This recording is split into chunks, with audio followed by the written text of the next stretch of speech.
Preocupación no seo do BNG de Muros Noia ante a decisión da Xunta de autorizar o baleirado das balsas e a explotación da mina de Sanfins en Lousame. Os nacionalistas cualifican de inadmisible que a propia Xunta advirta do risco de vertido en condicións non autorizadas e que no caso de producirse solicite medidas para emendar as causas e non as consecuencias. Vertidos que dende o BNG consideran moi probables tras os resultados das probas piloto levadas a cabo. Un proxecto da planta piloto,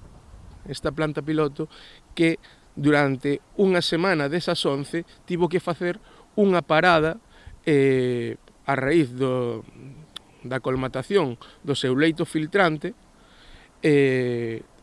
polo tanto entendemos que se xa se deron esas vertidos, como decía, ao terse feito esta parada do leito filtrante, que non podería pasar cun caudal que xa non sería nun proxecto piloto, senón que sería un caudal constante de decenas de miles de litros todos os días. Os nacionalistas deixan claro que non se opoñen a ningunha actividade económica que contribúa a dinamizar un concello como Lousame e toda a contorna, pero sempre que sexa segura e cumpra coa normativa, condicións que neste caso consideran que non se dan. O que máis nos preocupa é que o leito do río vai se ver afectado todo, a veciñanza de Lousame vai se ver afectada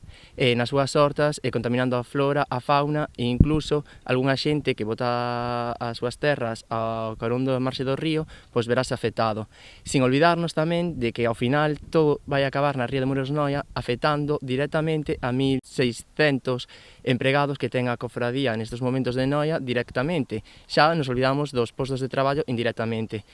A próxima semana o BNG iniciará unha rolda de contactos co resto de partidos, entidades sociais e asociacións ecoloxistas na busca de medidas para paralizar a autorización de vertidos.